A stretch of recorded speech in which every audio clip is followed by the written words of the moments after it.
옛날 아주 먼 옛날에 울창한 숲과 맑은 시내가 굽이굽이 흐르는 어느 깊은 산골 아래에 청명마을이라는 아주 평화로운 마을이 하나 있었습니다. 이 마을은 사계절의 변화가 뚜렷하여 봄이면 진달래가 흐드러지게 피고 가을이면 황금빛 들판이 물결치는 그야말로 낙원 같은 곳이었지요.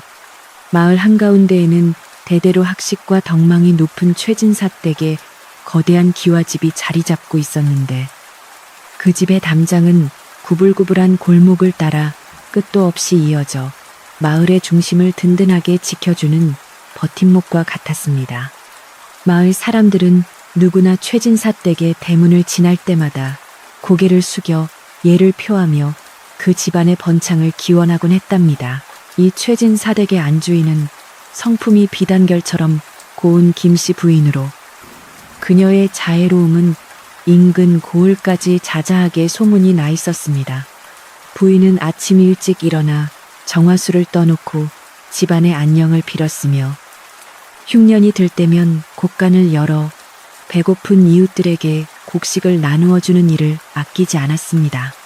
그녀의 손길이 닿는 곳마다 꽃들이 생기를 얻고 집안의 공기는 늘 따스하고 평온했기에 하인들도 부인을 친어머니처럼 따랐습니다. 하지만 이렇게 완벽해 보이는 부인의 마음속에는 말 못할 깊은 수심의 그림자가 드리워져 있었는데 그것은 바로 결혼한 지 10년이 넘도록 집안의 대를 이을 아이가 생기지 않는다는 사실이었습니다. 최진사 역시 부인을 깊이 아끼고 사랑했지만 가문의 대가 끊길지도 모른다는 압박감은 시간이 갈수록 무거운 짐이 되어 그를 짓눌렀습니다. 집안의 어른들은 대가 끊기는 것을 무엇보다 큰 불효로 여겼고 마을 사람들의 조심스러운 시선 또한 부부에게는 소리 없는 채찍질과 같았습니다. 부인은 남편의 고민을 누구보다 잘 알았기에 매일 밤 달을 보며 자신의 부족함을 탓하며 눈물로 베개릿을 적시곤 했습니다. 그녀는 최진사에게 다른 사람을 들여서라도 대를 잇기를 권유했지만 최진사는 부인의 마음이 다칠까봐 한동안 그 말을 애써 외면하며 묵묵히 자리를 지켰습니다. 어느 날 최진사가 한양으로 길을 떠났다가 돌아오는 길에 마을 어귀에서 쓰러져 있는 젊고 아름다운 여인 한 명을 발견하게 되었습니다. 그녀의 이름은 월향이라 하였는데 가족을 잃고 오갈 데 없는 처지라며 눈물을 훌쩍이며 자신의 기구한 팔자를 한탄했습니다. 월향은 가녀린 몸매에 꽃 같은 얼굴을 지니고 있었고 그녀의 처량한 목소리는 최진사의 마음속 깊은 곳에 있는 동정심을 자극하기에 충분했습니다. 최진사는 차마 길가에 쓰러진 여인을 두고 볼 수 없어 그녀를 집으로 데려와 잠시 머물게 하였고 이것이 훗날 집안을 뒤흔들 큰 파동의 시작이 될 줄은 꿈에도 몰랐습니다. 김씨 부인은 남편이 데려온 월향을 따뜻하게 맞이하며 그녀의 젖은 옷을 갈아입히고 맛있는 음식을 대접하며 정성을 다해 보살폈습니다. 부인은 월향의 슬픈 사연을 듣고 자신의 일처럼 가슴 아파하며 갈 곳 없는 그녀에게 이 집에서 당분간 머물며 기력을 회복하라고 인자하게 말했습니다. 월향은 처음에는 부인의 친절에 감동한 듯 고개를 숙이고 연신 감사하다고 인사를 했으며 집안일을 돕겠다며 소매를 걷어붙이고 부지런히 움직였습니다. 하지만 그녀의 맑은 눈망울 뒤에는 최진사 댁의 재물과 권세를 탐내는 검은 욕망이 조금씩 싹트고 있었고 그것은 조용한 밤의 정막을 뚫고 자라나기 시작했습니다. 월향은 집안 사정을 살피며 최진사와 부인 사이에 아이가 없다는 사실을 빠르게 눈치챘고 이것이 자신이 이 집에 뿌리를 내릴 수 있는 유일한 기회라고 생각했습니다.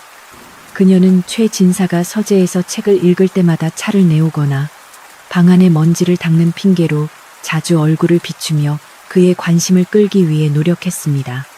최진사는 처음에는 대수롭지 않게 여겼으나 월향의 교묘한 아양과 여성스러운 매력에 서서히 마음이 흔들리기 시작했습니다. 부인은 남편의 눈빛이 예전과 달라지고 있다는 것을 느꼈지만 그것이 가문을 위한 길이라 믿으며 짐짓 모르는 체하며 속으로 슬픔을 사겼습니다. 결국 최진사는 문중 어른들의 권유와 자신의 욕심을 이기지 못하고 월양을 첩으로 들이기로 결정했고 김씨 부인은 이를 묵묵히 받아들였습니다. 부인은 월양에게 안채 건너편에 아늑한 방을 내어주고 필요한 가구와 옷가지들을 직접 챙겨주며 그녀가 집안의 일원으로 잘 정착할 수 있도록 배려했습니다. 마을 사람들은 부인의 넓은 도량에 감탄하면서도 한편으로는 새로 들어온 첩이 집안의 평화를 깨뜨리지 않을까 걱정스러운 눈초리로 지켜보았습니다. 월향은 첩의 자리에 앉게 되자마자 예전에 겸손했던 모습은 조금씩 감추고 집안의 실권을 장악하기 위한 계획을 차근차근 세우기 시작했습니다. 월향이 들어온 후로 최진사 댁의 분위기는 예전과는 사뭇 다르게 흘러가기 시작했는데 적막했던 집안에 활기가 도는 듯 했으나 묘한 긴장감이 흐르기 시작했습니다. 월향은 최진사 앞에서는 한없이 연약하고 사랑스러운 여인인 척 행동하며 그의 총애를 독차지했고 최진사 또한 젊은 첩의 재롱에 빠져 안채를 찾는 횟수가 점점 줄어들었습니다. 부인은 홀로 밤을 지새우는 일이 많아졌지만 남편이 즐거워하는 모습을 보며 그것으로 위안을 삼으려 애썼습니다. 하지만 월향은 부인의 이런 희생을 당연하게 여기며 오히려 부인이 가진 권위와 자리를 시기하며 그녀를 몰아낼 궁리를 했습니다. 집안의 오래된 하인들은 월향의 이중적인 태도를 가장 먼저 알아차렸고 그들은 부인에게 월향을 조심해야 한다고 조용히 귀띔하곤 했습니다. 부인은 그럴 때마다 사람을 겉모습으로만 판단해서는 안 된다며 하인들을 타일렀지만 가슴 한구석에서 밀려오는 불안감은 어찌할 도리가 없었습니다. 월향은 하인들 앞에서는 차가운 얼굴로 명령을 내리고 작은 실수에도 호통을 치며 자신의 위세를 과시했고 부인 앞에서는 다시 고분고분한 양처럼 굴었습니다. 이러한 월향의 태도 변화는 마치 잔잔한 호수에 던져진 작은 돌멩이처럼 파문을 일으키며 집안 구석구석으로 퍼져나가고 있었습니다. 어느 날 아침 월향은 평소보다 늦게까지 방에서 나오지 않더니 최진사가 문안을 가자 갑자기 헛구역질을 하며 몸이 좋지 않다고 엄살을 부렸습니다. 최진사는 깜짝 놀라 의원을 부르려 했으나 월향은 손사래를 치며 그저 체한 것 같으니 걱정하지 말라고 가녀린 목소리로 말하며 그의 품에 기댔습니다.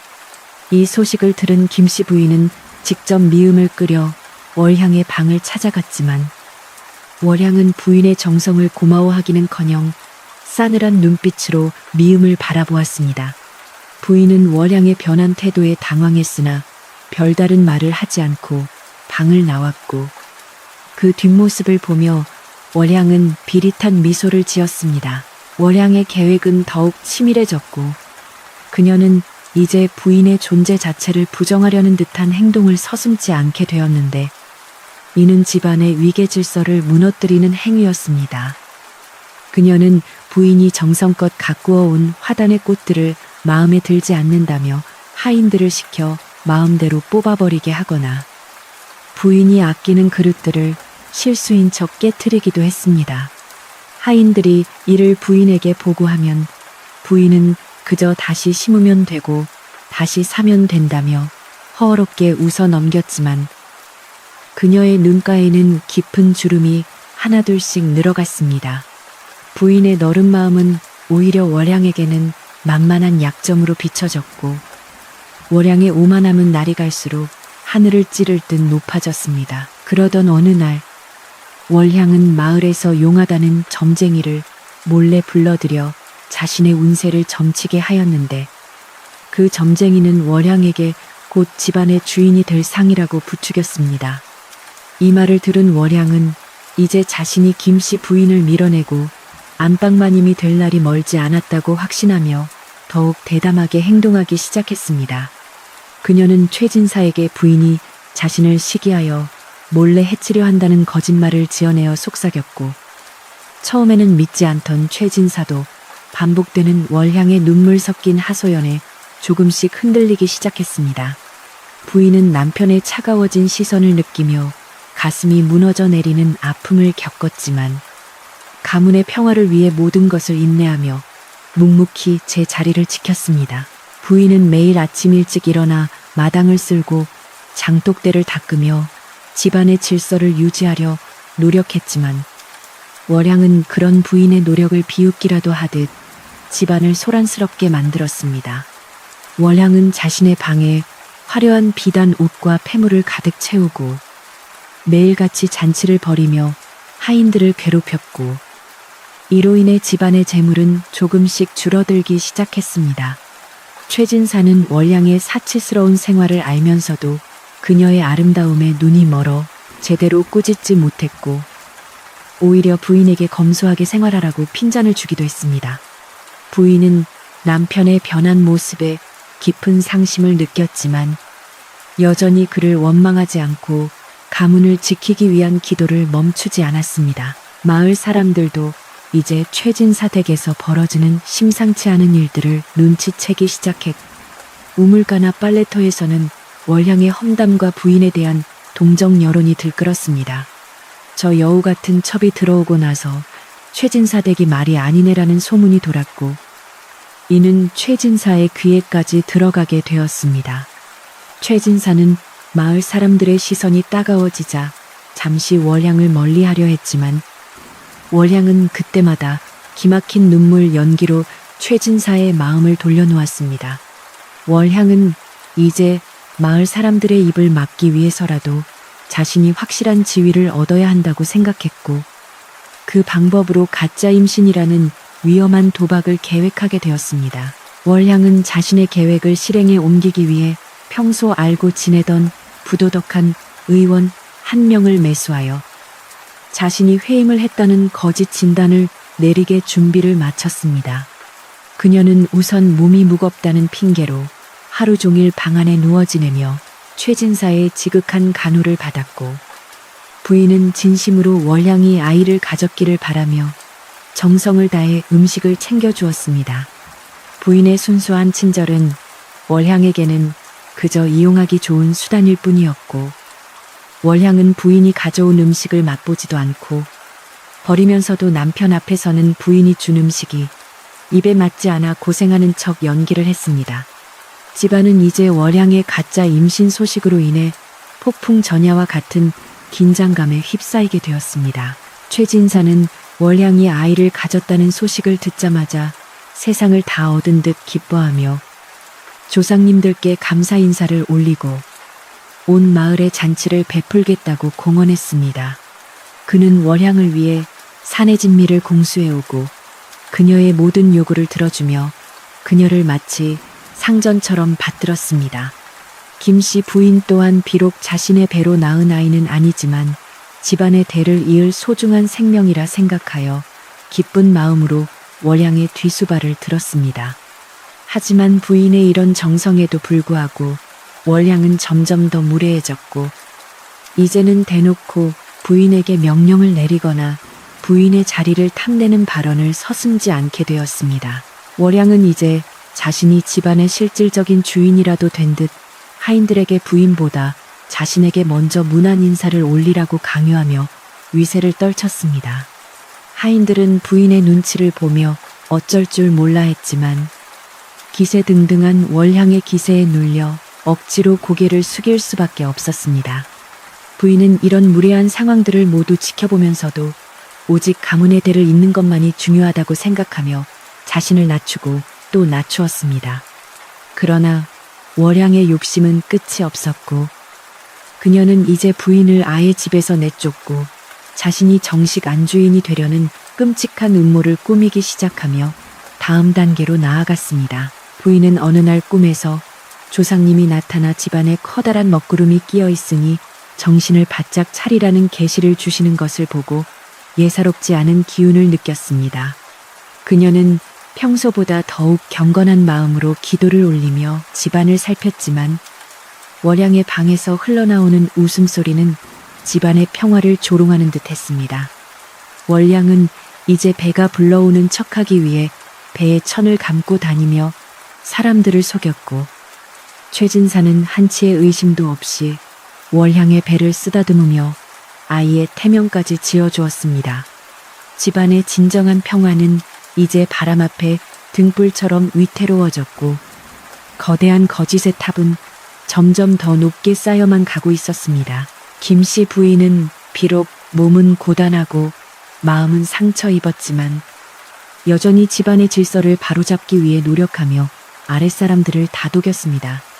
그녀는 월양의 횡포로 인해 그만두려는 하인들을 붙잡아 설득하고 그들의 고충을 들어주며 집안이 완전히 무너지는 것을 막기 위해 온 힘을 다했습니다. 부인의 이러한 헌신적인 태도는 하인들의 마음을 다시 움직였고, 그들은 겉으로는 월향의 명령을 듣는 척하면서도 속으로는 오직 부인만을 주인으로 모시며 그녀를 돕기로 결심했습니다. 하지만 월향은 이러한 밑바닥의 변화를 전혀 눈치채지 못한 채 자신의 거짓말이 영원히 통할 것이라는 오만에 빠져 있었습니다. 월향은 이제 부인에게 대놓고 독서를 내뱉으며 그녀를 괴롭혔고, 부인이 하는 모든 일에 트집을 잡으며 사사건건 시비를 걸어왔습니다. 부인은 아이도 못 낳는 몸이니 이제 이 집에서 나갈 준비나 하시지요. 나는 모욕적인 말까지 내뱉었으나 부인은 입술을 깨물며 침묵을 지켰습니다.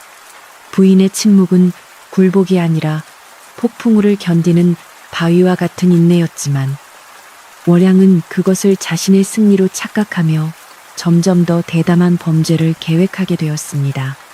이제 청명마을 최진사 댁의 공기는 차갑게 식어버렸고, 보이지 않는 곳에서 터져나올 거대한 갈등의 씨앗이 땅 밑에서 꿈틀대며 싹을 틔울 준비를 마쳤습니다. 최진사 댁의 지붕 위로 시린 겨울바람이 스치기 시작할 무렵, 집안의 공기는 예전의 온기를 잃고 서늘한 긴장감으로 가득 차기 시작했습니다.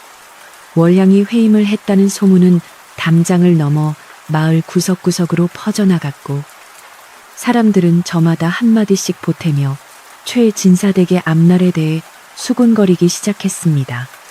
월향은 이제 자신의 방에 들어오는 햇살조차 남들과는 다른 특별한 것이라 여기는 듯 거만한 태도로 일관하며 집안의 모든 대접을 당연한 권리로 받아들였습니다. 그녀는 매일 아침 하인들을 불러 모아 방 안의 기온이 너무 차갑다거나 이불의 감촉이 거칠다며 사소한 일로 호통을 쳤고, 그럴 때마다 하인들은 숨을 죽인 채 그녀의 눈치만 보게 되었습니다. 마을의 아낙네들이 모이는 빨래터는 이미 월향에 대한 이야기로 매일같이 시끌벅적했는데, 그들은 월향의 갑작스러운 회임 소식에 의문의 눈초리를 보내기도 했습니다. 글쎄, 그렇게 비리비리하던 여자가 갑자기 아이를 가졌다니 믿기지가 않아. 게다가 안방마님을 대하는 태도가 아주 아나무인이라더군. 이라며 한 안악이 방망이질을 멈추고 낮게 속삭였습니다. 다른 안악은 최진사 어른도 문제야. 젊은 첩에게 눈이 멀어 수십 년을 함께한 조강지처를 찬밥 신세로 만들다니 나중에 천벌을 받을 거야. 라고 맞장구를 치며 혀를 찼습니다. 이러한 소문들은 바람을 타고 다시 최진사 댁으로 흘러들어와 김씨 부인의 귀에까지 닿았지만 부인은 그저 쓴웃음을 지으며 묵묵히 빨래를 정리할 뿐이었습니다. 월향은 이제 부인에게 올리는 아침 문안 인사조차 거르기 일쑤였고, 가끔 마주칠 때면 몸이 무겁다는 핑계로 허리를 꼿꼿이 세운 채 거드름을 피웠습니다. 그녀는 부인이 정성껏 지어준 아기 옷감을 바라보며 이런 투박한 천으로 어떻게 귀한 도련님의 몸을 감싸겠습니까? 한양에서 제일 가는 비단을 들여와야지요. 라고 말하며 부인의 성의를 단칼에 거절했습니다. 부인은 월향의 무례함에 가슴이 답답해졌지만 뱃속의 아이를 생각하며 다시 한번 마음을 다스리고 부드러운 목소리로 그녀를 타일렀습니다. 하지만 월향은 부인의 인내심을 오히려 자신에 대한 두려움으로 오해하며 더욱 기세등등하게 집안의 질서를 어지럽히는 행동을 멈추지 않았습니다. 최진사는 이러한 집안의 변화를 감지하지 못한 채 오직 월향의 뱃속에 있는 아이가 건강하게 태어나기만을 바라며 그녀의 사치스러운 요구를 모두 들어주었습니다. 그는 마을의 장터에서 가장 좋은 과일과 보양식을 사들여 월량에게 바쳤고 월량은 이를 당연하게 여기며 부인이 보는 앞에서 남편의 사랑을 과시하듯 행동했습니다. 최진사가 부인도 월량이를 좀 더 세심하게 챙겨주구려 우리 가문의 귀한 자식을 품고 있지 않소 라고 말할 때마다 부인의 가슴에는 보이지 않는 상처가 깊게 새겨졌습니다. 부인은 남편의 변한 마음이 야속하기도 했지만 가문의 번창을 바라는 그의 마음을 알기에 그저 고개를 숙여 알겠다고 대답할 수밖에 없었습니다. 이런 소란스러운 상황 속에서도 집안의 모든 살림을 묵묵히 지켜보는 이가 있었으니 그는 바로 최진사 댁에서 3대째 머슴살이를 해온 박영감이었습니다. 박영감은 나이가 지긋하여 세상을 보는 눈이 깊고 날카로웠으며 집안의 대소사를 누구보다 잘 알고 있는 충직한 사람이었습니다. 그는 월양이 들어온 이후 집안에 흐르는 불길한 기운을 감지하고 그녀의 일거수일투족을 조용히 관찰하며 의심의 끈을 놓지 않았습니다. 박영감은 월양이 회임을 했다고 주장하면서도 정작 아이를 가진 여인답지 않게 몸놀림이 가볍고 식성이 변하지 않은 점을 수상하게 여겼으며 그녀가 몰래 방 안에서 무언가를 감추는 모습도 여러 번 목격했습니다. 어느 추운 오후 박영감은 뒤뜰에서 나무를 하다가 부인이 홀로 앉아 한숨을 내쉬는 모습을 보고 조심스럽게 다가가 인사를 올렸습니다. 마님, 요즘 심려가 크신 줄 아옵니다. 하지만 겉으로 보이는 달콤한 열매 뒤에는 가끔 독이 숨어있는 법이지요. 박영감의 갑작스러운 말에 부인은 고개를 들어 그를 바라보았습니다. 박영감은 주위를 한번 살핀 뒤 낮은 목소리로 세상 천지의 비밀은 없는 법입니다. 첩실의 행동이 예사롭지 않으니 마님께서도 마음을 단단히 먹으셔야 합니다. 라고 의미심장한 경고를 남기고 자리를 떴습니다. 부인은 박영감의 말이 무엇을 뜻하는지 곰곰이 생각하며 그동안 자신이 너무 선의로만 사람을 대한 것은 아닌지 되돌아보게 되었습니다. 월량의 오만함은 이제 하인들에게도 큰 고통이 되었는데 그녀는 자신의 심부름을 조금이라도 늦게 하는 하인들에게는 가차없이 매질을 하거나 밥을 굶기는 벌을 내렸습니다. 평소 자애로운 부인 밑에서 평화롭게 일하던 하인들에게 월량은 공포의 대상이 되었고 집안 곳곳에서는 억울함 섞인 울음소리가 끊이지 않았습니다. 하인들은 부인에게 달려가 하소연하고 싶었지만 혹여나 자신들의 말이 월량의 귀에 들어가 더 큰 화를 당할까봐 전전긍긍하며 입을 닫았습니다. 이러한 억눌린 분노는 집안의 공기를 더욱 차갑게 얼어붙게 만들었고 누군가 작은 불씨만 지피면 곧장 폭발할 것 같은 위태로운 상황으로 치달았습니다. 그러던 어느 날 마을의 원로인 이 대감이 최진사 댁을 방문했다가 월향의 방자한 태도를 목격하고는 최진사에게 따끔한 충고를 건넸습니다. 최진사, 자네 집안의 기강이 말이 아니더군. 첩이 안주인의 머리 꼭대기에 앉으려 하는데 이를 방관만 해서야 되겠나. 이 대감의 직원의 최진사는 잠시 당황했으나 곧 월향이가 아이를 가져 예민해서 그런 것이니 너그럽게 이해해 주십시오. 라며 변명하기 급급했습니다. 이 대감은 혀를 차며 자식이 귀하다고 해서 가문의 법도를 어겨서는 안 되는 법일세. 조심하게나. 호랑이 새끼를 키우고 있는지도 모르니 말이네. 라고 엄중히 경고하고 자리를 떠났습니다. 최진사는 그 말에 잠시 생각에 잠겼으나 이내 월향의 간드러진 목소리에 다시 마음이 풀어지고 말았습니다.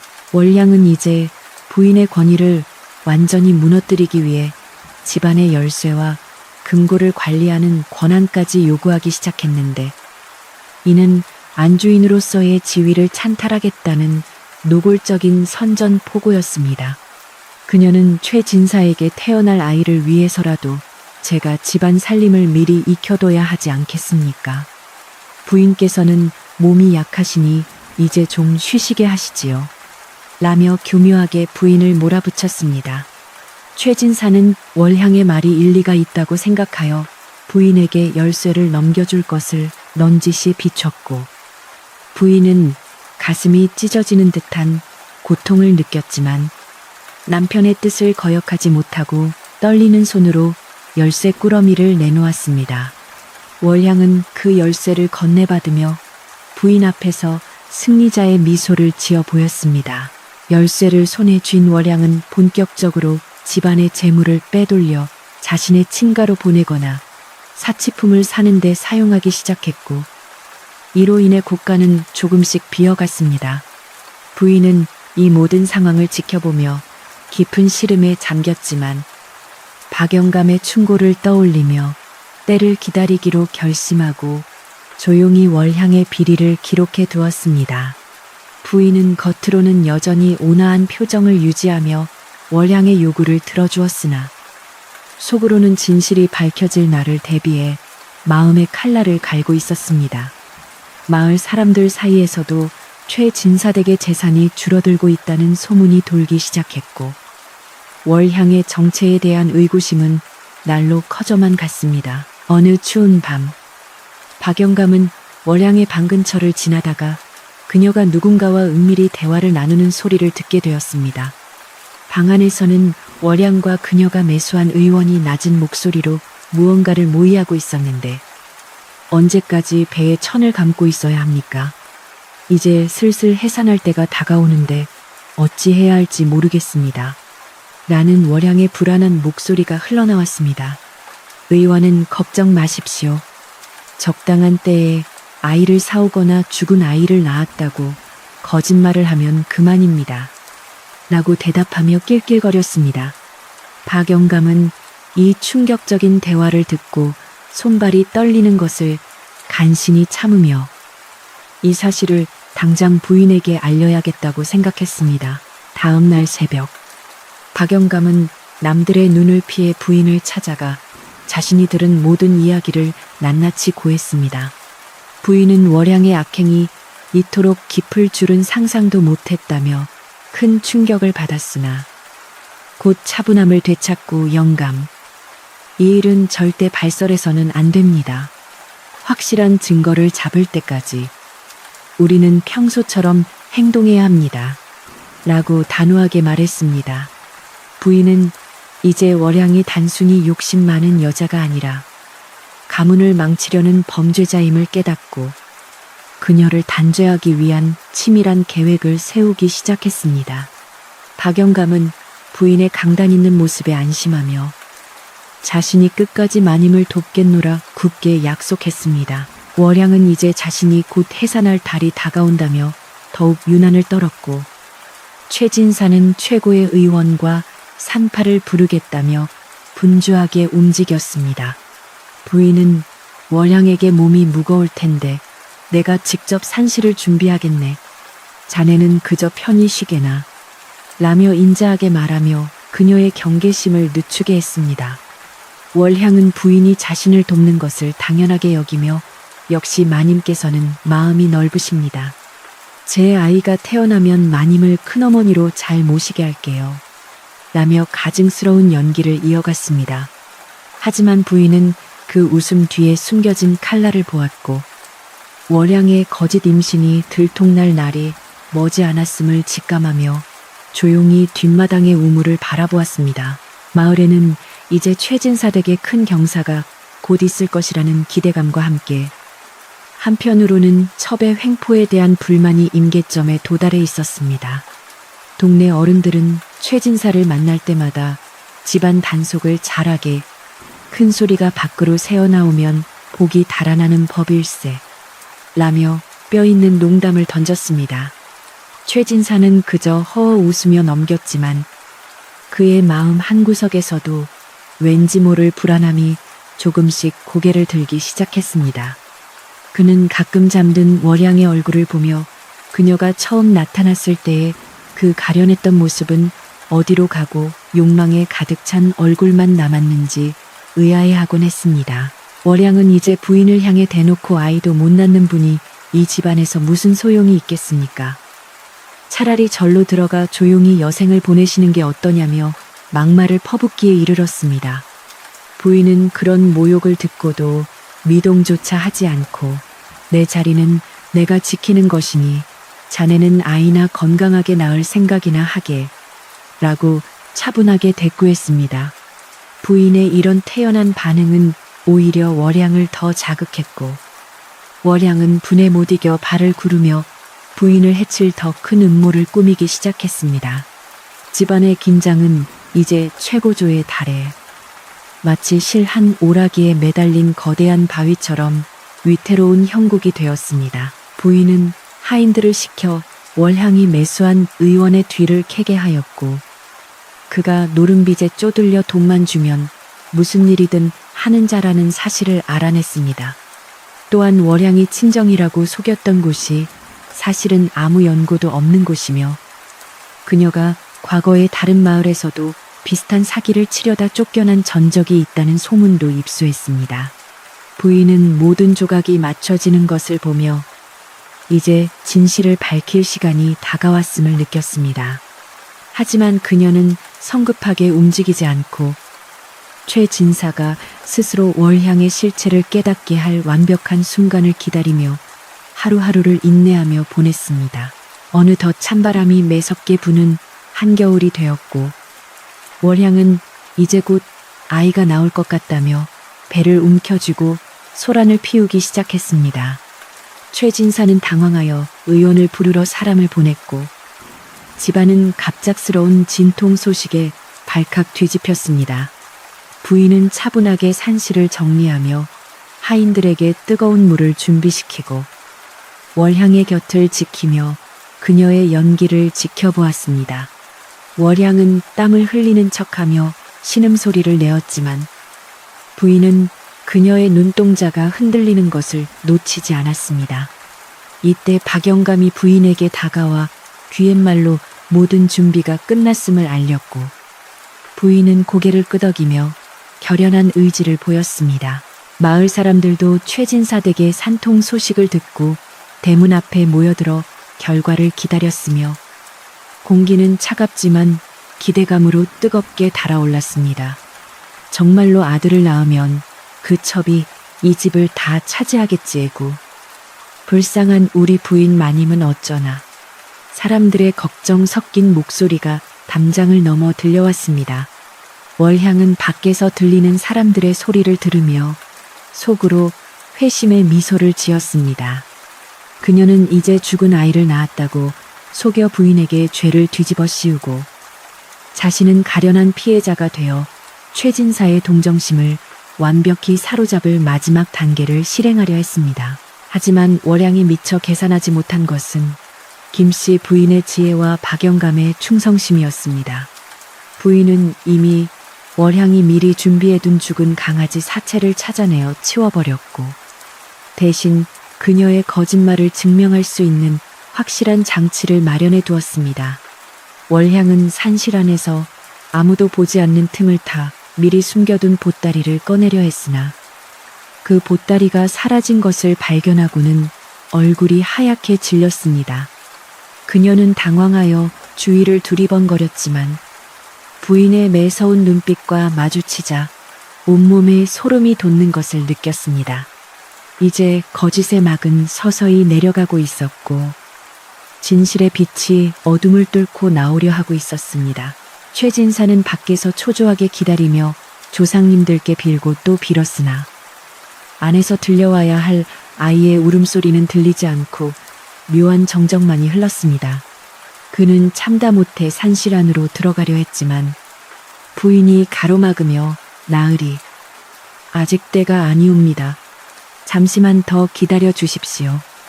라고 정중히 부탁했습니다. 부인의 목소리는 어느 때보다 단호했고 최진사는 아내의 평소와 다른 기운에 압도되어 발걸음을 멈출 수밖에 없었습니다.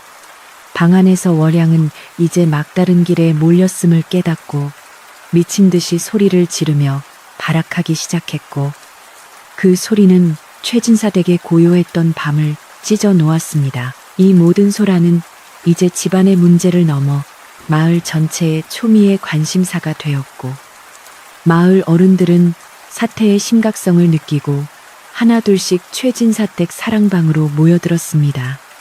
이게 무슨 해괴망측한 일인가? 아이 낳는 소리는 안 들리고 여자의 비명만 가득하니 말이네. 마을 어른들의 걱정 섞인 비판에 최진사는 고개를 들지 못했습니다.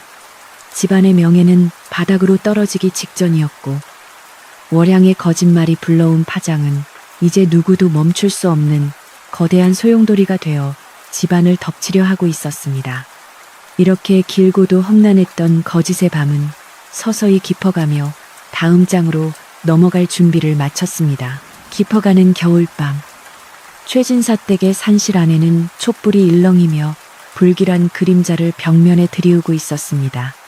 진통이 시작되었다는 소동 속에 월양은 이불을 움켜쥐고 고통스러운 척 연기를 이어갔지만, 그녀의 눈동자는 불안함의 사방을 훑으며 자신이 숨겨두었던 거짓의 흔적을 찾기에 급급했습니다. 부인은 그 곁에 앉아 말없이 월양을 지켜보았는데, 그 고요한 시선은 마치 월양의 가슴속 깊은 곳에 숨겨진 추악한 욕망을 낱낱이 꿰뚫어 보는 것처럼 차갑고도 매서웠습니다.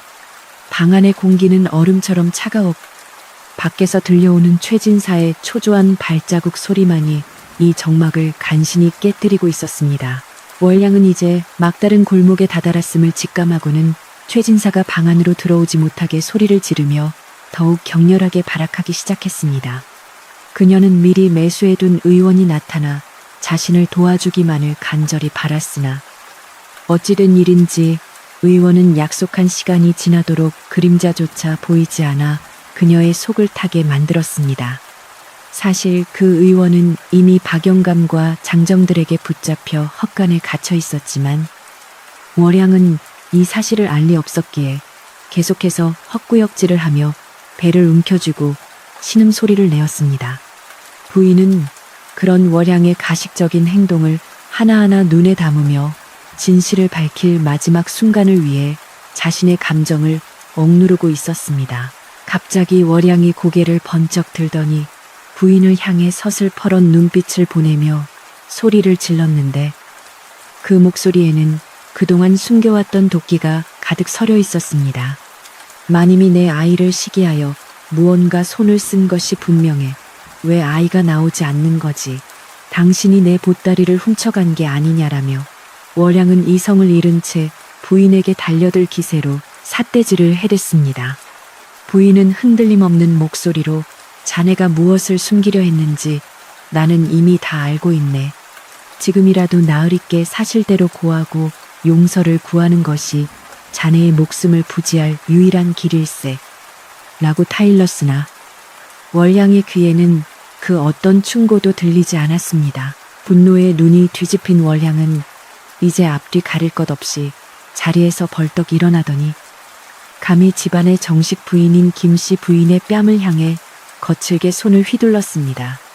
찰나의 순간에 날카로운 마찰음이 고요한 방안을 가득 채웠고, 부인의 고개는 옆으로 돌아갔으며 하얗던 뺨에는 금세 붉은 손자국이 선명하게 새겨졌습니다.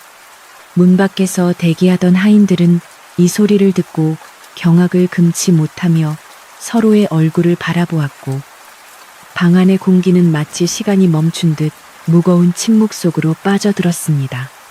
첩이 본처의 얼굴을 때리는 하극상은 당시로서는 상상도 할 수 없는 대죄였으며, 이는 곧 월양의 파멸을 재촉하는 결정적인 실수가 되었습니다. 뺨을 맞은 부인은 잠시 눈을 감고 거친 숨을 몰아쉬었으나 이내 평정심을 되찾고 월양을 똑바로 응시하며 나직하지만 위험 있는 목소리로 말했습니다. 이 손길이 자네가 이 집에서 저지르는 마지막 폐륜이 될 것이네.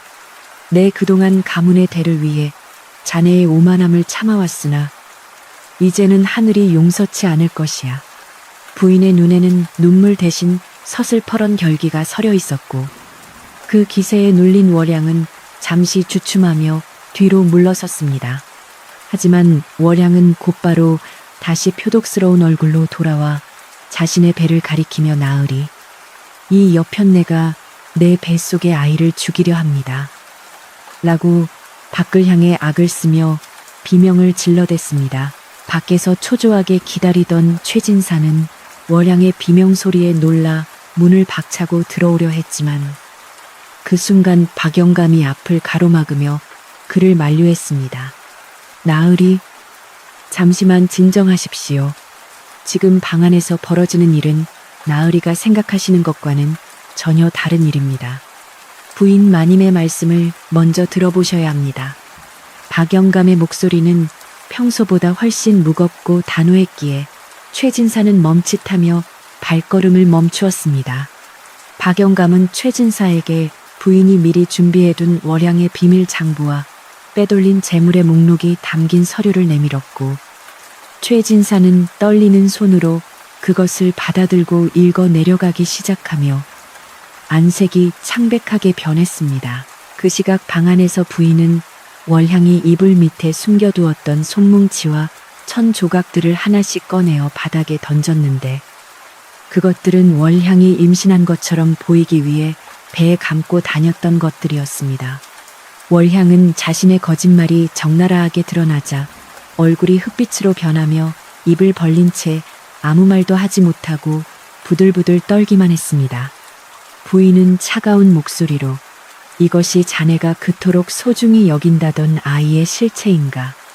가문을 속이고 나으리의 마음을 이용한 죄가 얼마나 무거운지 이제야 깨닫겠는가라고 물었습니다. 월양은 도망갈 곳이 없음을 깨닫고는 바닥에 주저앉아 멍하니 천조각들을 바라보며 넋이 나간 듯한 표정을 지었습니다. 부인은 월양의 비참한 모습을 뒤로하고 방문을 열어젖히며 밖에서 기다리던 최진사와 하인들 앞에 당당히 섰습니다.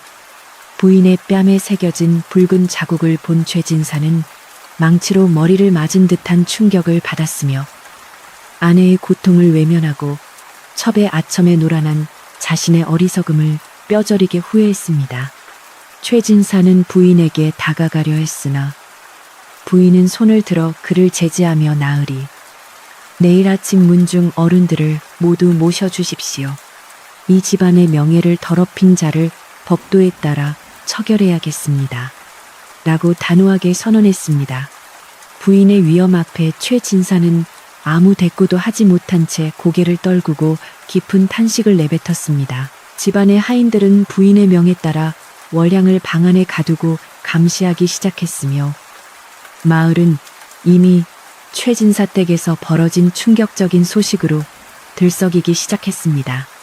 사람들은 첩이 본처의 뺨을 때렸다는 사실에 경악했고 그녀가 가짜 임신으로 온 마을을 속였다는 이야기에 분노를 금치 못했습니다.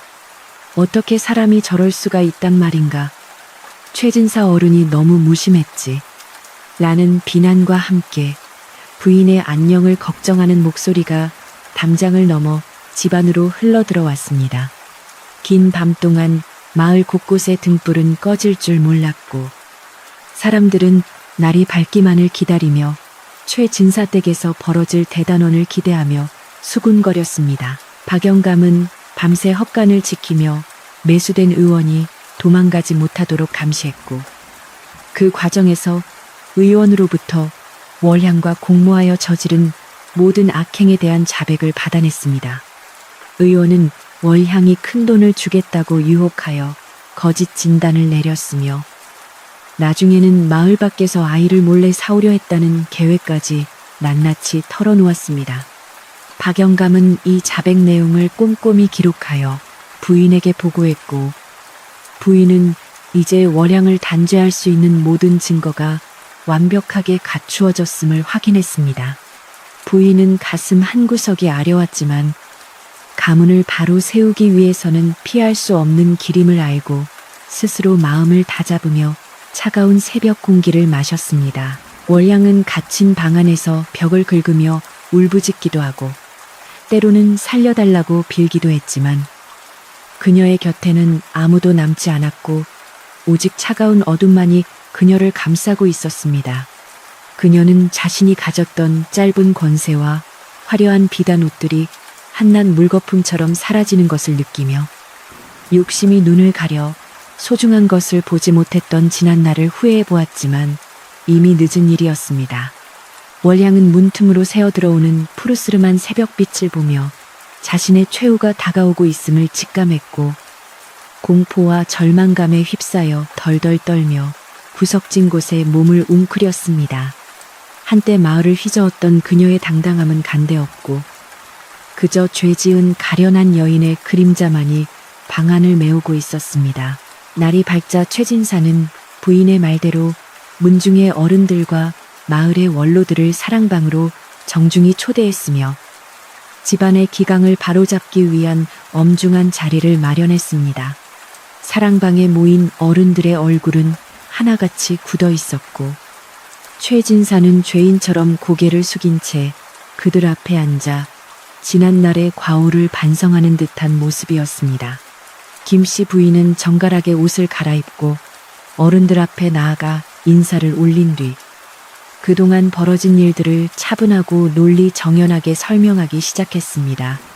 부인의 목소리에는 떨림이 없었으며 그녀가 제시하는 증거들은 너무나 명백하여 그 누구도 반박할 수 없는 진실의 힘을 담고 있었습니다. 부인은 월양이 뺨을 때린 사실부터 가짜 임신을 꾸민 전말, 그리고 집안의 재물을 빼돌린 내역까지 하나하나 낱낱이 공개하며 가문의 법도를 바로 세워줄 것을 요청했습니다. 문중 어른들은 부인의 지혜로움과 인내심에 감탄하는 한편 월양의 대담하고도 사악한 행태에 치를 떨며 분노를 감추지 못했습니다. 어찌 이런 요물이 우리 가문에 들어와 평화를 깨뜨렸단 말인가. 이는 도저히 묵과할 수 없는 중죄로다라며 최고 어른인 종손 어르신이 지팡이로 바닥을 치며 호통을 쳤습니다. 사랑방의 열기는 뜨거웠고 진실을 마주한 사람들의 시선은 이제 방문 너머에 갇혀있는 월양을 향해 따갑게 쏟아지고 있었습니다. 이때 박영감이 묶여있는 의원을 끌고 사랑방 마당으로 들어왔고 의원은 어른들 앞에서 자신의 죄를 자복하며 용서를 빌었습니다. 의원의 증언이 더해지자 월향의 죄는 더 이상 변명의 여지가 없는 확정적인 사실이 되었고 최진사는 얼굴을 들지 못한 채 깊은 수치심에 몸을 떨었습니다.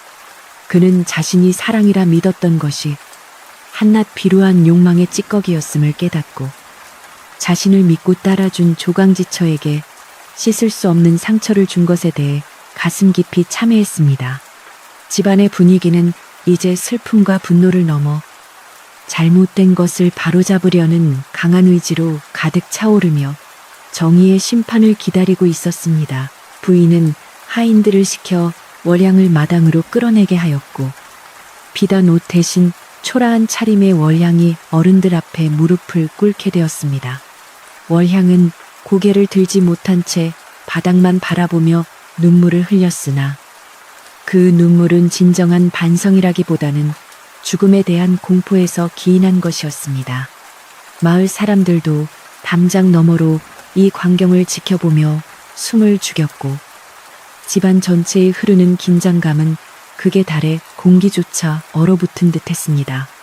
부인은 월향을 향해 다가가 마지막으로 그녀의 얼굴을 보았는데 그 눈빛에는 원망보다는 인간에 대한 깊은 연민과 가련함이 서려 있어 보는 이들의 가슴을 뭉클하게 만들었습니다. 문중 어른들은 의논 끝에 월향을 가문의 족보에서 영원히 제명하고 그녀를 관가에 넘겨 엄히 처벌받게 하거나 마을 밖으로 영구히 추방할 것을 결정했습니다. 하지만 김씨 부인은 어른들께 간청하여 그녀를 관가에 보내는 대신 조용히 마을을 떠나 다시는 이 땅을 밟지 못하게 하는 선에서 마무리 짓자고 제안했습니다.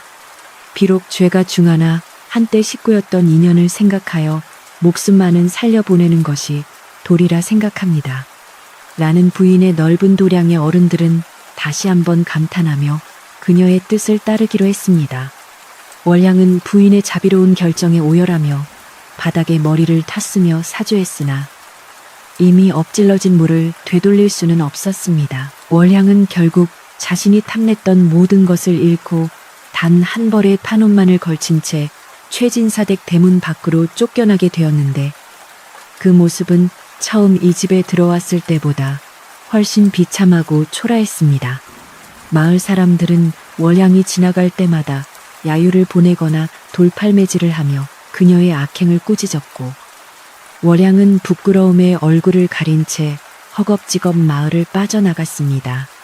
그녀가 사라진 길 위에는 매서운 북풍만이 불어닥쳤고 그동안 집안을 짓눌렀던 어두운 기운도 그녀의 그림자를 따라 서서히 거쳐가는 듯했습니다.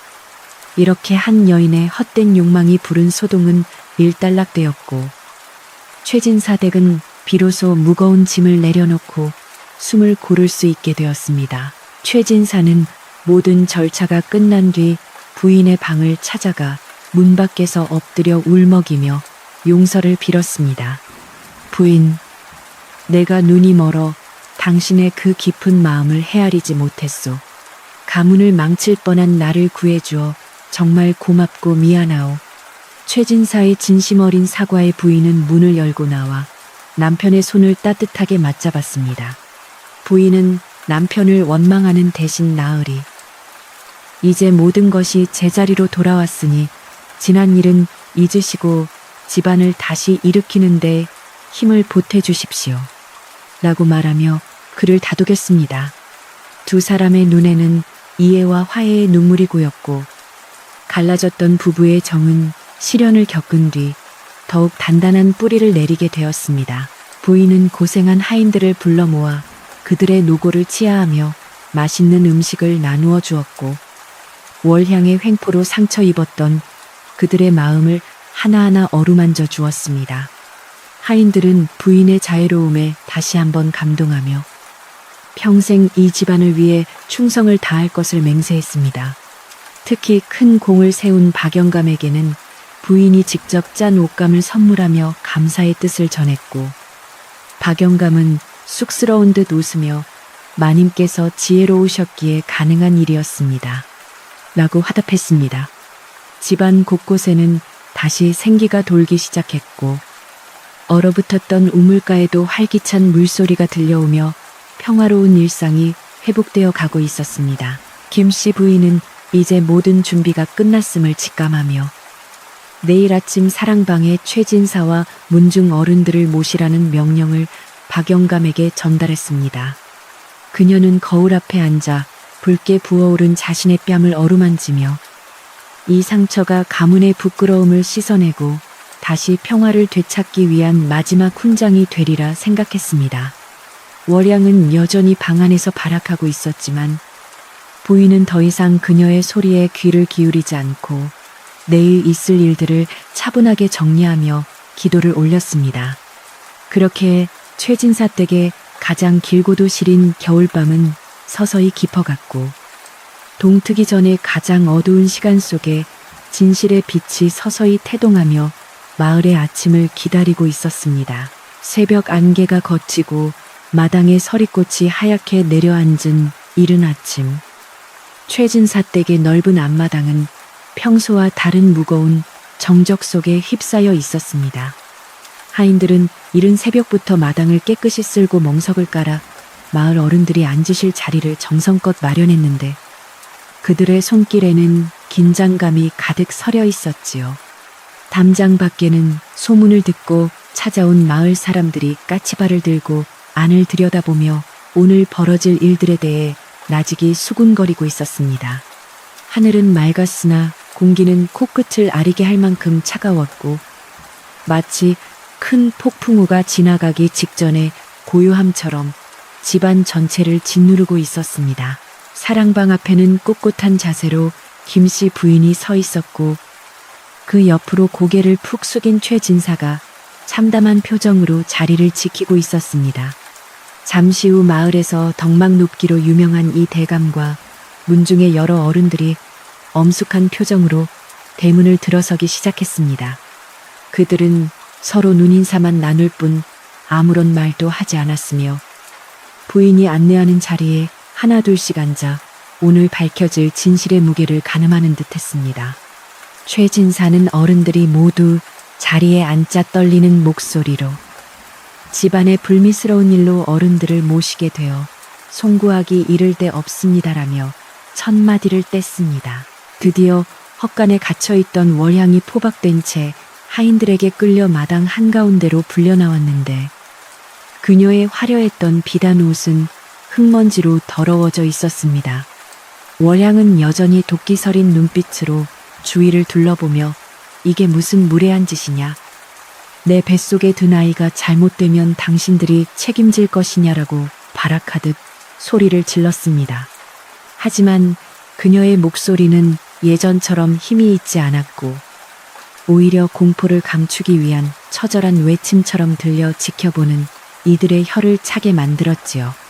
김씨 부인은 월향의 그런 모습을 잠시 바라보다가 품 안에서 정성껏 보관해온 꾸러미 하나를 꺼내 어른들 앞에 조용히 내려놓았습니다. 부인이 풀어헤친 꾸러미 속에는 그동안 월향이 임신한 것처럼 속이기 위해 배에 감고 다녔던 여러 겹의 천 조각들과 손뭉치들이 쏟아져 나왔습니다.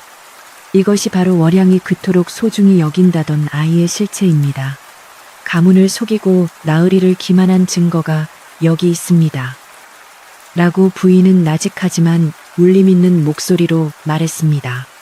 어른들은 바닥에 뒹구는 손뭉치들을 보며 경악을 금치 못했고 여기저기서 세상에 어찌 저런 해괴망측한 짓을 저지를 수 있단 말이냐라는 한탄 섞인 분노가 터져 나왔습니다. 월향은 자신의 비밀이 만천하에 드러나자 갑자기 입을 다물고 사르르 바닥에 주저앉아 넋이 나간 듯한 표정을 지었습니다. 이때 박영감이 밧줄에 묶인 의원을 끌고 마당으로 들어섰고 의원은 어른들의 매서운 눈초리에 겁에 질려 바닥에 머리를 도시며 자백하기 시작했습니다. 죽을 죄를 지었습니다. 저 여자가 큰 돈을 주겠다고 유혹하며 가짜 임신을 도와달라고 하여 눈이 멀었습니다라며 의원은 월향과 짜고 저지른 모든 악행을 낱낱이 고했습니다. 의원의 입에서 나오는 추악한 진실들이 마당을 가득 채울수록 최진사의 얼굴은 더욱 붉게 타올랐고 그는 자신의 어리석음이 뼈저리게 느껴지는지 주먹을 꽉 쥐고 부르르 떨었습니다. 마을 사람들도 담장 너머에서 이 광경을 지켜보며 사람 탈을 쓰고 어찌 저럴 수가 있나라며 월향을 향해 손가락질을 했습니다. 증언이 계속되던 중 김씨 부인은 잠시 말을 멈추고 자신의 뺨에 남은 붉은 손자국을 어른들께 보여주며 월향이 저지른 하극상을 알렸습니다. 어젯밤 진실이 드러나려 하자 월향은 감히 이 집의 안주인인 저에게 손을 대었습니다. 이는 개인의 모욕을 넘어 가문의 기강을 완전히 무너뜨린 일입니다.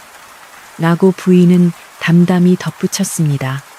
첩이 본처의 뺨을 쳤다는 사실은 당시의 법도로서는 도저히 용납할 수 없는 대죄였기에 사랑방 어른들은 지팡이로 바닥을 내리치며 격분했습니다.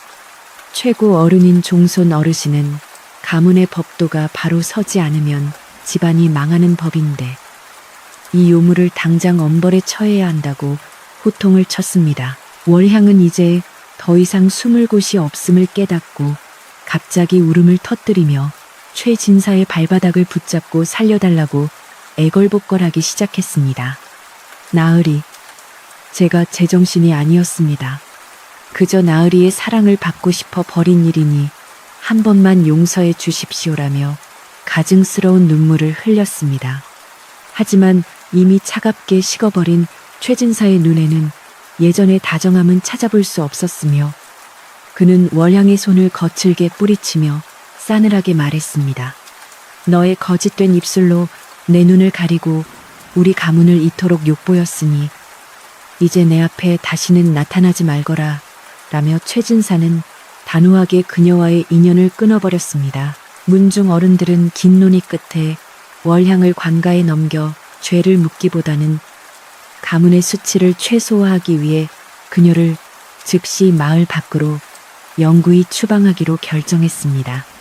이 여자를 다시는 이 고을 땅에 발을 붙이지 못하게 하고 그녀가 빼돌린 모든 재물은 몰수하여 다시 곳간에 채워 넣어라라는 엄중한 판결이 내려졌습니다. 부인은 마지막 자비로 월향에게 길을 떠날 때 입을 옷 한 벌과 약간의 양식만을 챙겨주라고 하인들에게 일렀으며 그 모습에 사람들은 역시 부인 마님의 덕은 하늘과 같다고 칭송했습니다. 월향은 하인들의 손에 이끌려 대문 밖으로 끌려나갔고 그녀의 비참한 뒷모습 위로 차가운 겨울바람이 사정없이 몰아쳤습니다. 월향이 대문 밖으로 사라지자마자 마을 사람들은 그녀의 뒤에 소금을 뿌리며 부정을 씻어내었고 집안에는 오랫동안 묵어있던 탁한 공기가 서서히 거치기 시작했습니다.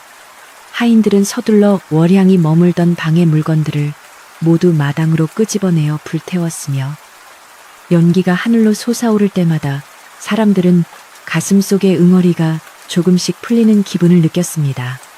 부인은 그 불꽃을 바라보며 지난 몇 달간의 고통스러웠던 시간들을 조용히 정리하였고 이제야 진정으로 집안이 평온을 되찾았음을 실감했습니다. 마당을 가득 채웠던 소라는 잦아들고 다시금 최진사 댁에는 예전의 질서와 법도가 굳건히 세워지는 기운이 감돌기 시작했습니다. 사태가 일단락되자 김씨 부인은 어른들을 정중히 모셔 식사를 대접하였고 그 자리에서 최진사는 어른들 앞에 무릎을 꿇고 자신의 과오를 정식으로 사죄했습니다. 제 눈이 어두워 조강지처를 고생시키고 가문에 누를 끼쳤습니다. 앞으로는 부인의 말을 귀담아 듣고 가문의 명예를 지키는 데 전념하겠습니다. 라고 그는 눈시울을 붉히며 다짐했습니다. 어른들은 최진사의 참회를 받아들였으며 부인에게는 자네의 인내와 지혜가 아니었다면 이 집안이 크게 기울었을 것이네. 참으로 고생 많았네라며 따뜻한 위로와 칭찬의 말을 건넸습니다. 부인은 겸허히 고개를 숙여 감사를 표했고 그제야 긴장이 풀린 듯 옅은 미소를 지어 보였습니다. 어른들이 떠난 후 부인은 하인들을 모두 한자리에 불러 모아 그동안 월향의 횡포 속에서 겪었을 고초를 위로하며 특별히 장만한 음식과 보상을 나누어 주었습니다. 너희들이 끝까지 나를 믿고 따라주었기에 오늘 같은 날이 올 수 있었다. 이제 아무 걱정 말고 각자의 자리에서 최선을 다해주길 바란다는 부인의 말에 하인들은 감격하여 눈물을 훔쳤습니다. 특히 박영감은 부인에게 다가가 고개를 숙이며 마님, 이제야 발 뻗고 잘 수 있게 되었습니다. 참으로 장하십니다라고 진심 어린 축하를 전했습니다. 집안 구석구석에는 다시 따뜻한 온기가 스며들기 시작했고 하인들의 얼굴에도 오랜만에 밝은 웃음꽃이 피어났습니다. 오후가 되자 부인은 직접 빗자루를 들고 장독대 주변을 쓸기 시작했는데 이는 집안의 기운을 맑게 정화하려는 그녀만의 작은 의식이기도 했습니다. 물을 떠다 장독 하나하나를 정성껏 닦아내는 부인의 손길은 섬세하고도 힘이 넘쳤으며 그 모습을 지켜보던 최진사는 조용히 다가와 부인의 손에서 빗자루를 건네받았습니다. 부인, 이제 힘든 일은 내가 하겠소. 당신은 안방에 들어가 편히 쉬구려라고 말하는 최진사의 목소리에는 예전의 애정이 듬뿍 담겨 있었습니다.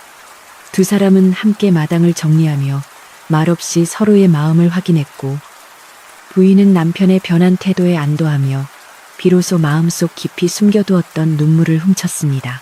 마을의 우물가에는 이제 월향의 비참한 최후와 부인의 지혜로운 대처가 가장 큰 화제거리가 되었고 사람들은 입을 모아 김씨 부인의 인품을 칭송했습니다. 역시 근본 있는 가문의 안주인은 다르네. 그런 모욕을 당하고도 끝까지 품위를 잃지 않다니 대단해라는 말들이 오갔으며 아이들은 월향을 쫓아내는 흉내를 내며 노래를 부르기도 했습니다.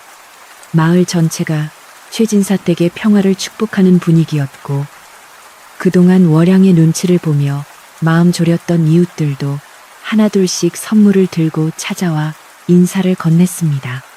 청명마을의 공기는 이제 더 이상 차갑지 않았으며 사람들의 마음속에는 정의가 승리했다는 쾌감이 따뜻한 온기가 되어 퍼져나갔습니다. 해 진력이 되자 집안은 깨끗하게 정돈되어 예전의 단아한 모습을 되찾았고, 부인은 안채 식당에서 하인들과 함께 늦은 저녁 식사를 준비하며 활기찬 시간을 보냈습니다. 가마솥에서는 구수한 된장찌개 냄새가 피어올랐고, 갓 지은 쌀밥의 김이 모락모락 피어오르는 부엌은 생동감이 넘쳤습니다. 부인은 직접 하인들의 밥그릇에 고기 반찬을 얹어주며 많이들 먹어라. 오늘 고생이 참 많았다라고 다정하게 말했습니다.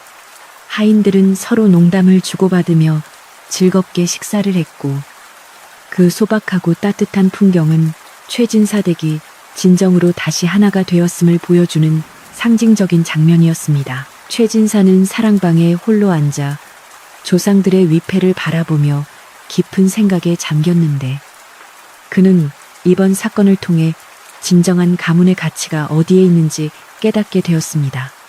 그는 책상 위에 놓인 월양의 사치품들을 바라보다가 그것들을 모두 가난한 이웃들에게 나누어 주라고 박영감에게 지시했습니다. 탐욕으로 쌓은 것은 결국 독이 되어 돌아오는 법이다. 이제 우리 집안에는 오직 정직과 나눔의 향기만이 가득하게 할 것이다라고 말하는 최진사의 표정은 어느 때보다 맑고 평온해 보였습니다. 그는 스스로 안채로 넘어가 부인에게 밤인사를 건네며 앞으로는 부인의 지혜를 빌려 집안을 운영하겠노라 다시 한번 약속했습니다. 밤이 깊어지자 집안 곳곳에는 은은한 등불이 밝혀졌고, 부인은 거실에 앉아 월양의 횡포로 망가졌던 가계부를 하나씩 정리하며 새로운 계획을 세웠습니다. 그녀는 빼앗겼던 열쇠 꾸러미를 다시 허리춤에 차며 그 묵직한 무게감을 기분 좋게 느꼈고, 이는 안주인으로서의 권위가 완전히 회복되었음을 의미했습니다. 부인은 창밖으로 보이는 둥근 달을 바라보며 가문의 미래를 위해 기도했고, 이제 더 이상 불안함이나 슬픔은 그녀의 마음속에 남아있지 않았습니다.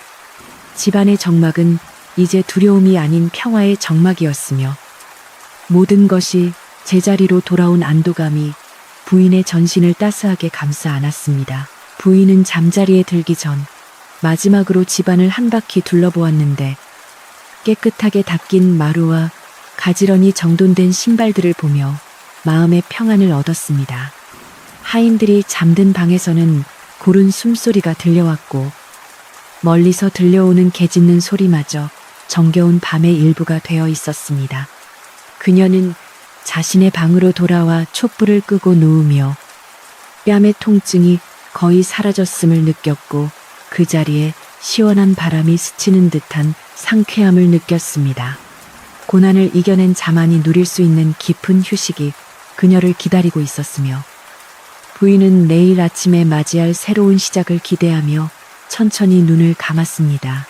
다음 날 아침, 최진사 댁의 대문은 평소보다 일찍 열렸고, 부지런한 하인들이 길가에 물을 뿌리며 손님을 맞이할 준비를 하는 소리가 경쾌하게 울려 퍼졌습니다. 최진사는 직접 마당에 나와 나무에 물을 주며 하루를 시작했고, 부인은 부엌대기들과 함께 아침 식사를 준비하며 활기차게 움직였습니다. 마을 사람들은 담장 너머로 보이는 부부의 화목한 모습을 보며 역시 비온 뒤에 땅이 굳어진다더니 최진사 댁이 더 단단해진 모양이네라며 흐뭇한 미소를 지었습니다. 모든 갈등은 씻은 듯이 사라졌고, 집안에는 오직 서로를 아끼고 존중하는 마음만이 가득 차올라 진정한 명문가의 풍모를 다시금 드러내고 있었습니다. 부인은 월향이 쓰던 방을 깨끗이 비운 뒤 그곳을 마을 아이들을 위한 작은 공부방으로 만들기로 결정했고, 이는 마을 사람들에게 큰 기쁨이 되었습니다. 아이들의 맑은 목소리가 집안에 울려 퍼지면 부정한 기운이 감히 범접하지 못할 것입니다라는 부인의 생각에 최진사도 흔쾌히 동의하며 서재의 책들을 나누어 주었습니다. 아이들이 모여 글을 읽는 소리는 최진사 댁의 새로운 활력소가 되었으며 그 소리를 들을 때마다 부인은 진정한 자식이란 육신의 혈육을 넘어선 마음의 정임을 깨닫게 되었습니다. 이제 최진사 댁은 단순히 부유한 집이 아니라 마을의 지혜와 사랑이 모이는 따뜻한 안식처로 거듭나게 되었습니다. 최진사는 마을 사람들을 초대하여 작은 잔치를 베풀며 감사의 뜻을 전했고 그 자리에서 부인의 손을 잡고 모든 공을 그녀에게 돌렸습니다. 제가 어리석어 길을 잃었을 때 제 손을 잡아준 것은 오직 제 부인이었습니다. 여러분도 우리 부인의 넓은 마음을 본받아 서로 사랑하며 사시길 바랍니다. 라는 그의 연설에 사람들은 뜨거운 박수를 보냈습니다.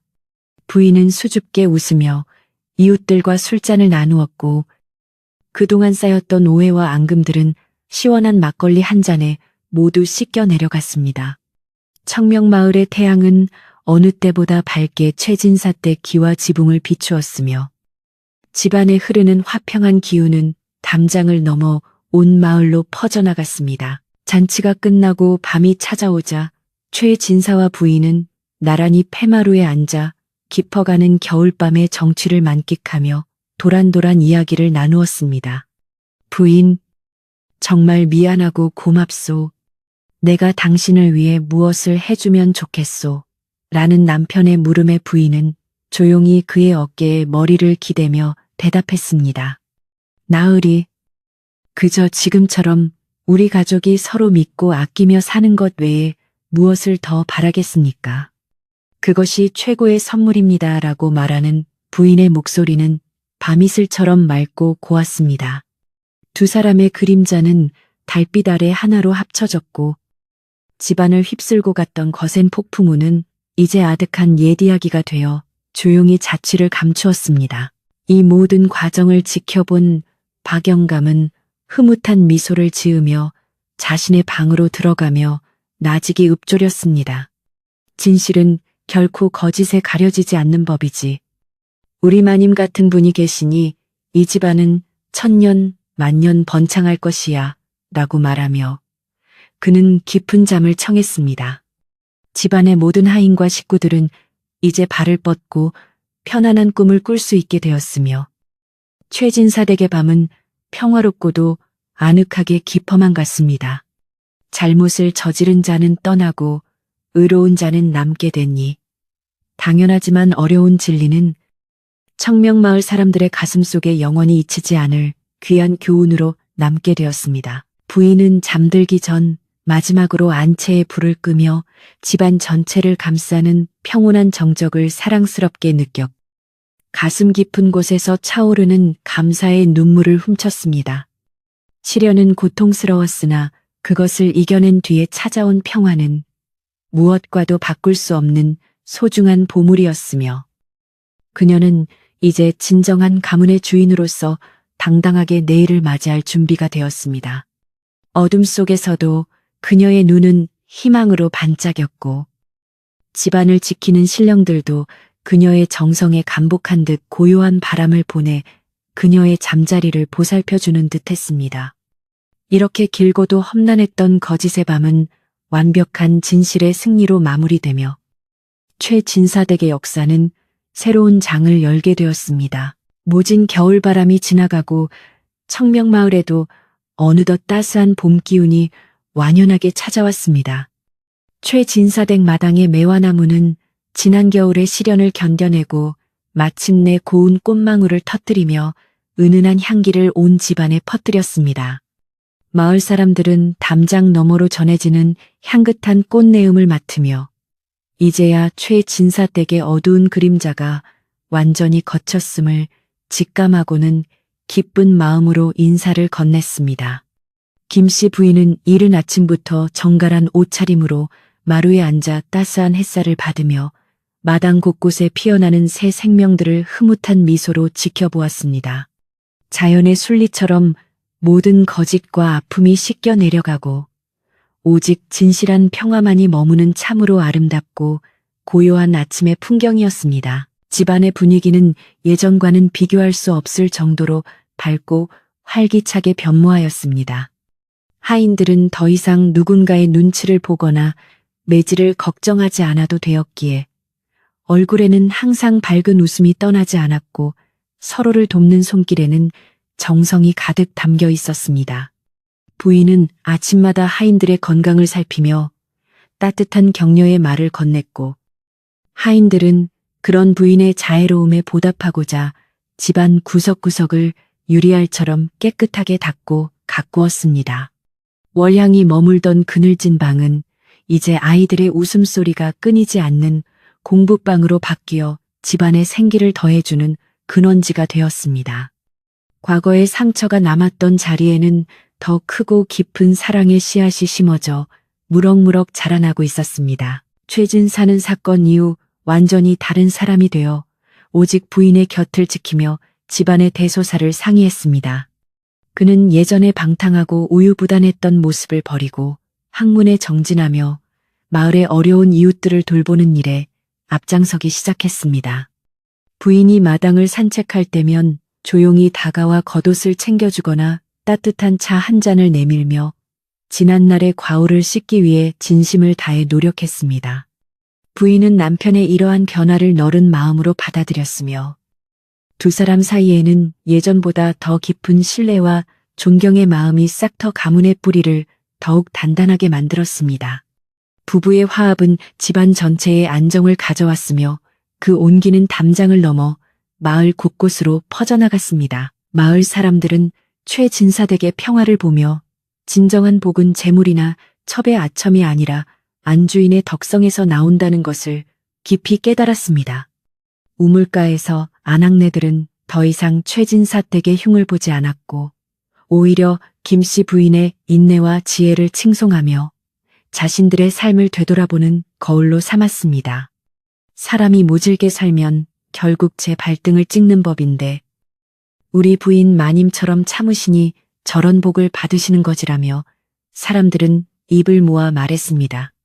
마을의 어른들도 최진사를 만날 때마다 집안을 잘 다스린 공을 치하하며 그가 다시 마을의 중심적인 인물로 거듭난 것을 진심으로 기뻐했습니다.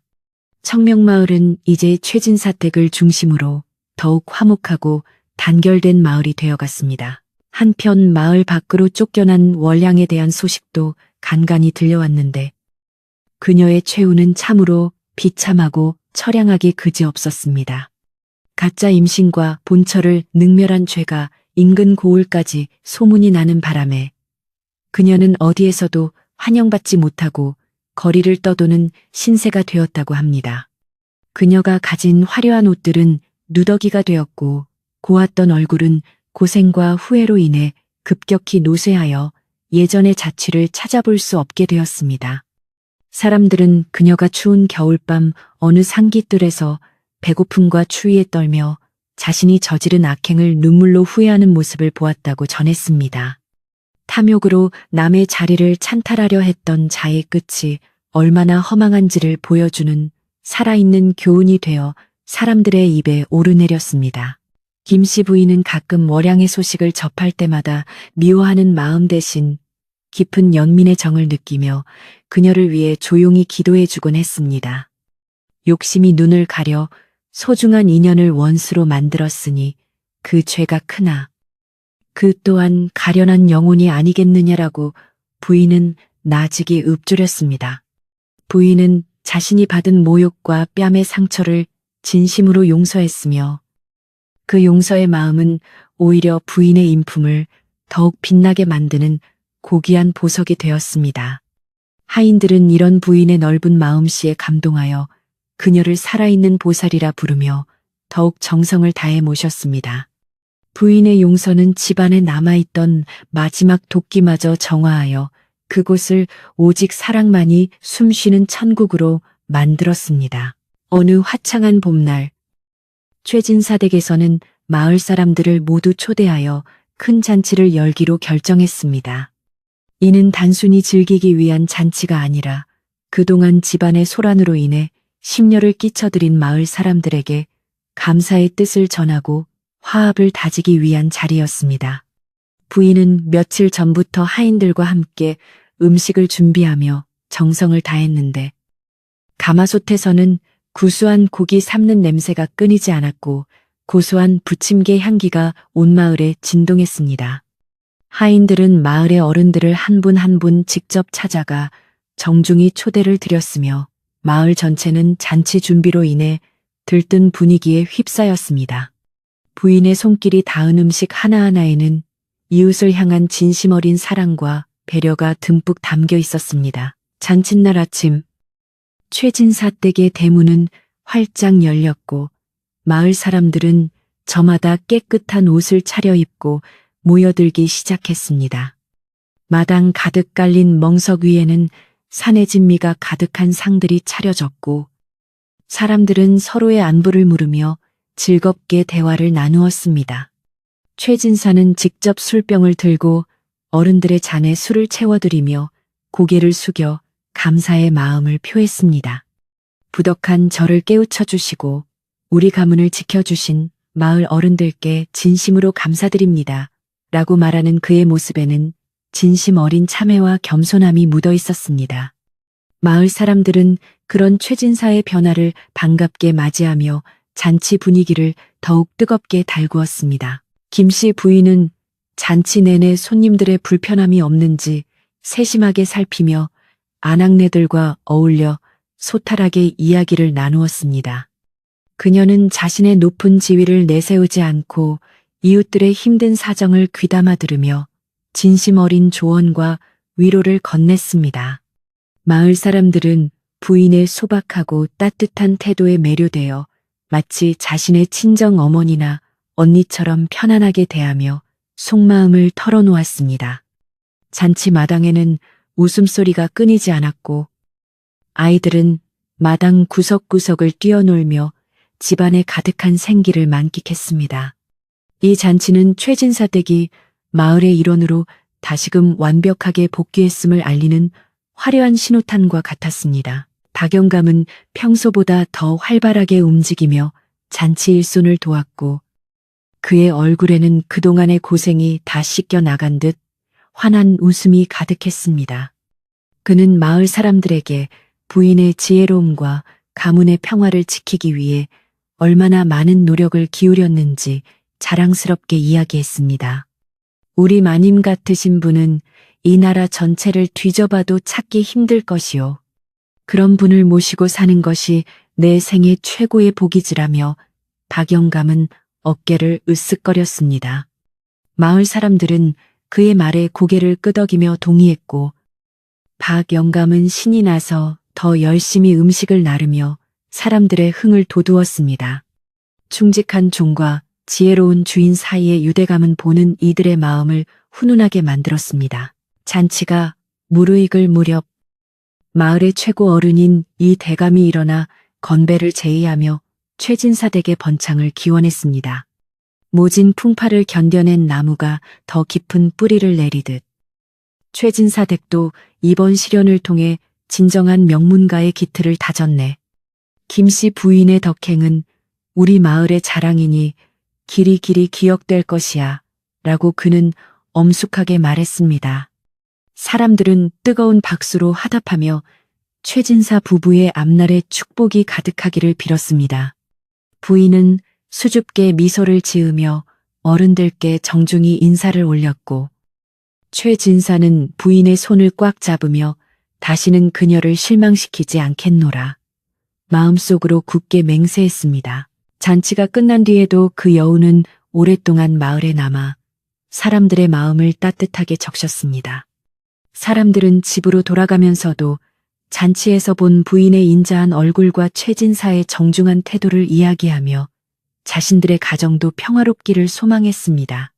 최진사 댁은 이제 단순히 돈이 많은 집이 아니라 덕이 깊고 정이 많은 집으로 통하게 되었으며 이는 그 어떤 보물보다 값진 가문의 자산이 되었습니다. 부인은 잔치 뒷정리를 하는 하인들을 다독이며 오늘 하루 모두 고생 많았다. 너희 덕분에 마을 사람들에게 좋은 인상을 심어줄 수 있었구나라며 고마움을 전했습니다. 집안은 잔치에 활기찬 기운을 머금고 더욱 포근하고 아늑한 보금자리로 거듭났습니다. 어느덧 해가 지고 노을이 온 마을을 황금빛으로 물들일 무렵 부인은 최진사와 함께 조용히 뒷마당 연못가에 앉았습니다. 연못에는 봄꽃의 그림자가 비치고 작은 물고기들이 평화롭게 헤엄치는 모습이 보였습니다. 두 사람은 말없이 그 풍경을 바라보며 지난 몇 달 동안 겪었던 폭풍 같은 시간들을 되새겼습니다. 부인, 내가 다시 태어나도 당신만을 사랑하고 존중하겠소. 나를 용서해줘서 정말 고맙소라고 최진사가 나직이 고백했습니다. 부인은 남편의 어깨에 기대어 나으리 지난 일은 이미 흐르는 물에 띄워 보냈습니다. 이제 우리 앞에 펼쳐진 따스한 봄날만을 생각하며 삽시다라고 화답했습니다. 부인은 매일 밤 정화수를 떠놓고 집안의 평안과 마을 사람들의 건강을 비는 기도를 거르지 않았습니다.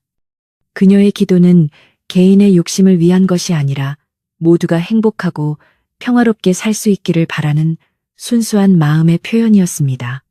달빛 아래 단정하게 앉아 두 손을 모은 부인의 모습은 마치 한 폭의 성스러운 그림처럼 아름다웠으며 그 정성스러운 기운은 집안 곳곳에 스며들어 부정한 것이 감히 침범하지 못하도록 막아주었습니다.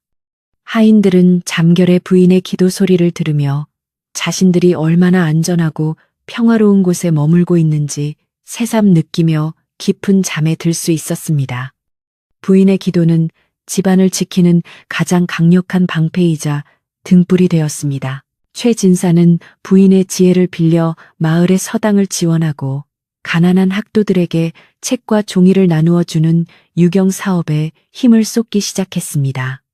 그는 사람이 배워야 도리를 알고 도리를 알아야 악한 길에 빠지지 않는다는 부인의 말을 깊이 새겨 마을의 교육 환경을 개선하는데 전 재산의 일부를 기꺼이 내놓았습니다.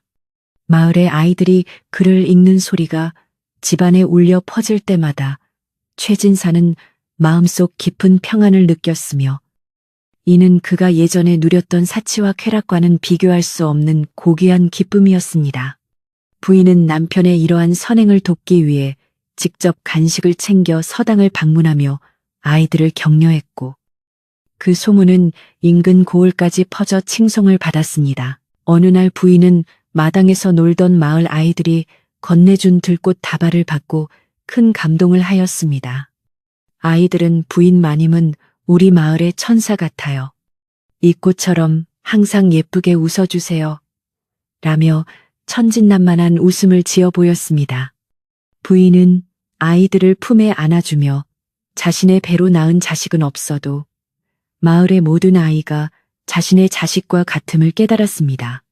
그녀는 월향이 가졌던 거짓 임신에 대한 집착을 완전히 씻어내고 진정한 어머니의 마음은 혈연을 넘어 세상 모든 생명을 사랑하는 데 있음을 몸소 실천했습니다. 부인의 가슴 속에는 이제 빈자리가 아니라 세상에서 가장 넓고 따뜻한 사랑의 바다가 출렁이고 있었습니다.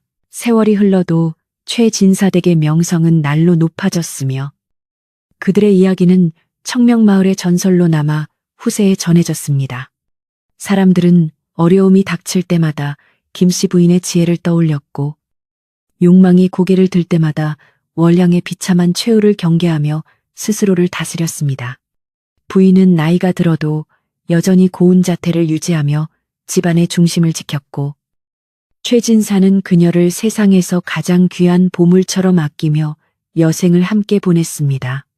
두 사람이 함께 걷는 길에는 항상 꽃길이 펼쳐졌으며 그들의 발걸음은 평화와 화합의 발자취가 되어 마을의 역사 속에 깊이 새겨졌습니다. 고난을 이겨낸 진실은 시간이 흐를수록 더욱 찬란한 빛을 발했습니다. 이제 밤이 깊어지면 최진사 댁의 기와지붕 위로 은하수가 흐르고 고요한 달빛이 온 집안을 푸근하게 감싸 안습니다. 부엌의 불씨는 꺼지고 하인들의 고른 숨소리가 정겨운 자장가가 되어 마을의 밤을 채웁니다. 부인은 마지막으로 안채의 창문을 닫으며 오늘 하루도 무사히 보냈음에 감사하는 마음으로 잠자리에 듭니다. 창밖에서는 풀벌레 소리가 나직하게 들려오고 시원한 밤바람이 대나무 숲을 흔들며 평화의 노래를 부릅니다. 이 집을 거쳐간 모든 시련과 아픔은 이제 아득한 옛 이야기가 되었고 오직 사랑과 정의만이 이 집의 영원한 주인으로 남게 되었습니다. 듣고 계신 여러분, 오늘 이야기는 여기서 끝이 납니다. 권선징악의 도리는 예나 지금이나 변하지 않는 우주의 진리이며 착한 마음으로 인내하며 지혜롭게 대처하는 이에게는 반드시 하늘의 보살핌이 있다는 것을 잊지 마시기 바랍니다. 월향의 욕심은 허망하게 사라졌으나 부인의 덕행은 천년의 향기로 남아 우리 마음속에 머물 것입니다. 이제 모든 걱정과 시름은 저 멀리 날려보내시고 최진사댁의 평화로운 밤처럼 여러분의 밤도 고요하고 아늑하시길 빕니다. 따스한 이불 속에서 깊은 휴식을 취하시고 내일 아침에는 부인의 미소처럼 밝은 태양을 맞이하시길 진심으로 기원합니다. 옛날 어느 산골 마을에서 전해 내려오는 이 지혜로운 이야기가 여러분의 꿈속에서도 기분 좋은 길잡이가 되어주기를 바랍니다. 착한 사람은 복을 받고 악한 사람은 벌을 받는다는 이 소박하지만 엄중한 가르침을 마음에 새기며 우리 모두 서로를 아끼고 존중하는 따뜻한 세상을 만들어갔으면 좋겠습니다. 깊어가는 밤, 고요한 달빛이 여러분의 창가를 비추며 평온한 잠자리로 인도해 주기를 빌며 이제 이야기를 갈무리합니다. 모든 갈등은 풀리고 진실은 승리하였으니 이제 편안한 마음으로 눈을 감고 깊은 잠의 세계로 여행을 떠나보십시오. 여러분의 밤이 어느 때보다 포근하고 달콤하기를 바라며 조용히 인사를 올립니다. 이제 모든 이야기에 막이 내렸으니 아무 걱정 없이 깊은 잠에 드십시오. 김씨 부인의 인자한 목소리가 여러분의 머리맡에서 부드러운 자장가가 되어 흐르고 있을 것입니다. 거짓은 사라지고 진실만이 남은 이 평화로운 마을의 공기를 상상하며 몸의 긴장을 풀고 천천히 호흡을 가다듬어 보십시오. 오늘 하루의 고단함은 모두 잊으시고 내일의 새로운 희망을 꿈꾸며 안식의 시간을 만끽하시길 바랍니다. 어둠은 무섭지 않으며 오히려 여러분을 포근하게 감싸 안아주는 보호막이 되어줄 것입니다. 최진사댁의 행복한 결말처럼 여러분의 삶도 항상 해피엔딩이기를 응원하며 편안한 밤 보내시길 바랍니다. 마지막으로 가슴속에 따뜻한 등불 하나 밝히시고 그 온기가 온몸으로 퍼져나가는 것을 느끼며 깊은 잠에 빠져드십시오. 세상의 모든 소음은 잦아들고 오직 여러분의 평온한 심장 박동 소리만이 들려옵니다. 지혜로운 부인의 품처럼 포근한 이 밤, 여러분은 가장 안전하고 평화로운 곳에 계십니다. 모진 풍파를 견뎌내고 꽃을 피운 매화나무처럼 여러분도 오늘의 휴식을 통해 내일 더 아름다운 결실을 맺으실 것입니다. 부디 좋은 꿈 꾸시고 내일 아침 맑은 정신으로 다시 일어나 세상을 향해 밝게 미소 지으시길 바랍니다. 이제 정말 눈을 감고 고요한 어둠 속으로 평화롭게 빠져드십시오. 안녕히 주무십시오.